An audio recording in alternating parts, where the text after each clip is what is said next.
अस्सलाम वालेकुम to all of you.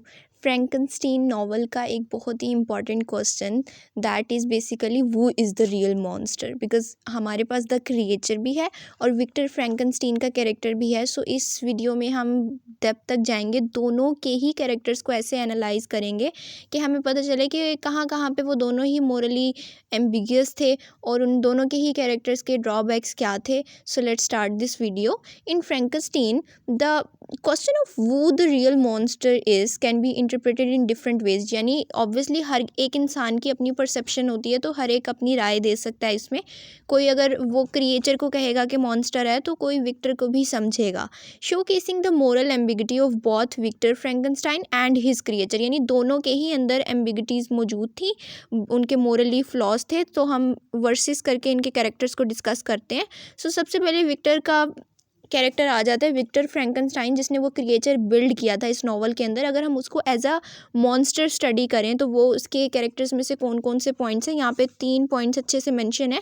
पहला पॉइंट हमारे पास है कि on one hand Victor can be seen as the real monster due to his reckless ambition, यानी उसने जो एक एम्बिशन बनाई कि मुझे जो है वो क्रिएट करना है, यानी मैंने ज़िंदगी बनानी है, एंड इररिस्पॉन्सिबल एक्शंस।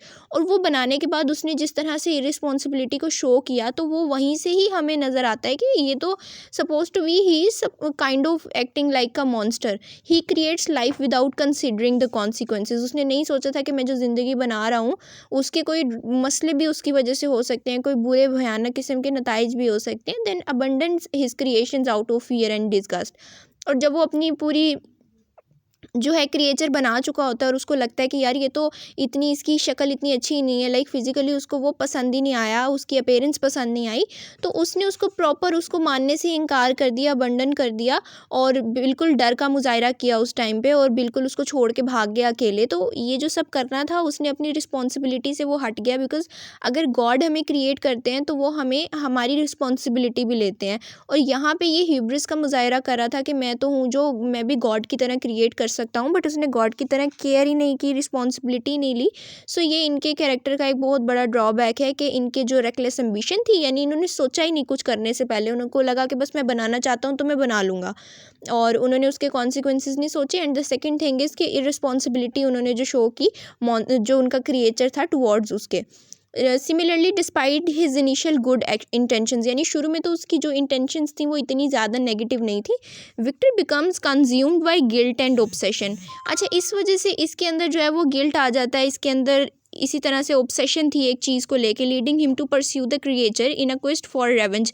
अब वो जिस तरह से कहते हैं कि मैंने क्रिएचर से जो है वो अब रेवेंज लेना है, rather than taking responsibility for his actions. अच्छा, वो क्या करता है कि वो रिस्पॉन्सिबल होने के बजाय कि मैंने कोई गलती की है, वो कहता है मैं तो जी क्रिएचर से बदला लूँगा।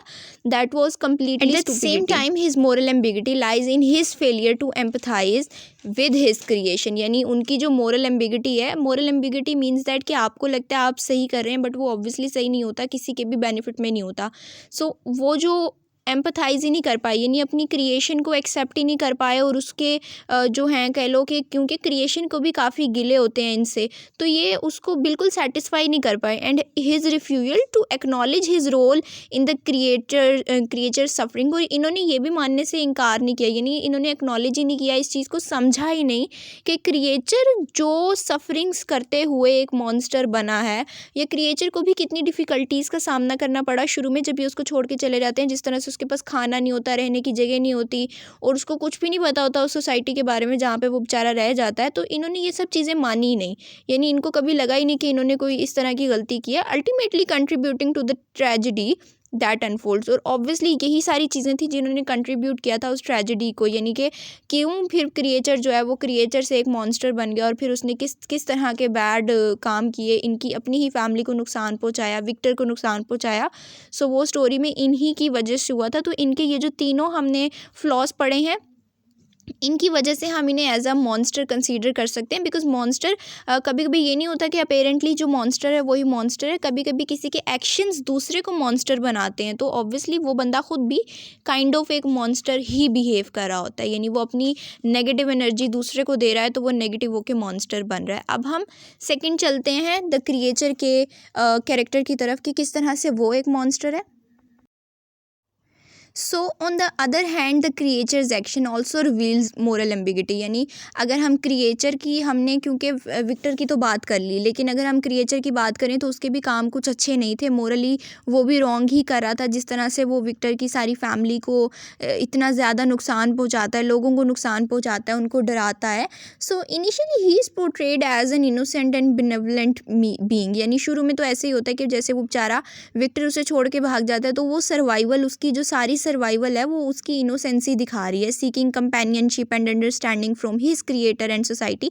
और वो जिस तरह से कंपेनियनशिप चाह रहा होता है, जिस तरह से वो एक कॉटेज के पास रहता है और उन लोगों का खाना खा लेता है, बट उनको रिटर्न में लकड़ियाँ वहाँ पे ला के रख दिया करता है, तो उसको लगता है कि भाई मुझे कंपेनियनशिप की बहुत ज़रूरत है। और जिस तरह से वो उस टाइम पे विक्टर से भी एक टाइम पे कहता है कि मुझे जो है वो एक पार्टनर की ज़रूरत है। सो ये सब चीज़ें इसकी इनोसेंस दिखाती हैं, कहीं ना कहीं हम उसको उसके साथ एम्पसाइज करने लग जाते हैं। But still rejection and miss treatment from humans turn the creature bitter and vengeful, यानी कि जो उसको सोसाइटी ने रिजेक्ट किया, उसको मिस ट्रीट किया, उसकी वजह से क्रिएचर जो है जी वो एक गलत सा बंदा बन गया, यानी कि वो मॉन्स्टर बन गया। He commits violent acts out of despair and loneliness, यानी उसने उस नाउमीदी में, उस डिस्पेयर होने में, अकेले होने में ऐसे वायलेंट एक्ट्स करना शुरू कर दिए जो कि ऑब्वियसली कोई मॉन्स्टर ही करता है। Seeking revenge on Victus for abandoning him, और जिस तरह से वो सोच रहा होता है कि मैंने जो है विक्टर से बदला लेना है क्योंकि उसने मुझे छोड़ा है और उसकी वजह से मैं ये सब भुगत रहा हूँ।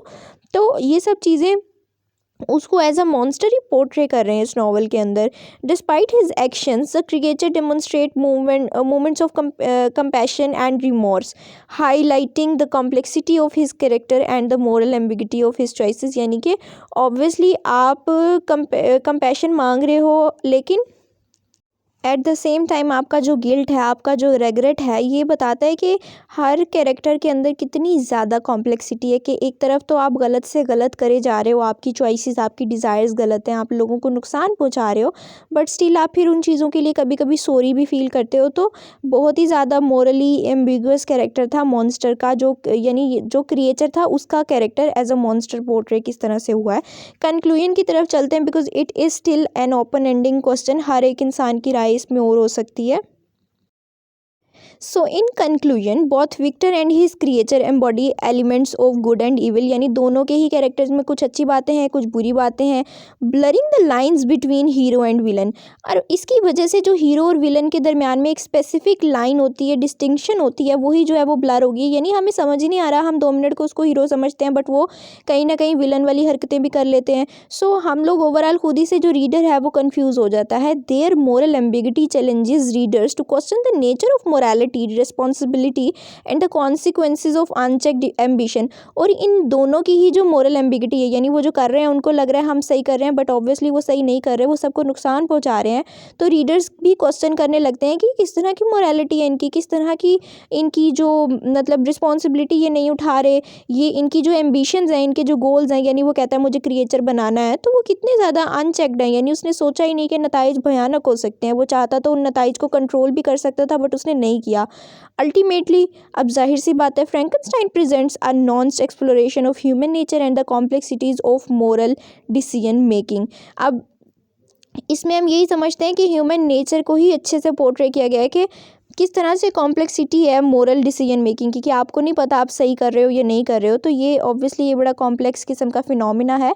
सो ऑब्वियसली अगर हम ओवरऑल बात करें मॉन्स्टर कौन था, तो दोनों ही कहीं ना कहीं अपने कैरेक्टर के अंदर मॉन्स्टर भी थे। यानी कहीं ना कहीं अगर वो इविल थे तो कहीं ना कहीं वो गुड वाला गुड कैरेक्टर भी शो कर रहे थे, बट ऑब्वियसली उन्होंने कम्प्लीटली नहीं किया। इसलिए हर रीडर जो है वो अपनी परसेप्शन के अकॉर्डिंग इस ओपन एंडिंग क्वेश्चन का आंसर खुद से दे सकता है। Thank you so much for watching this video.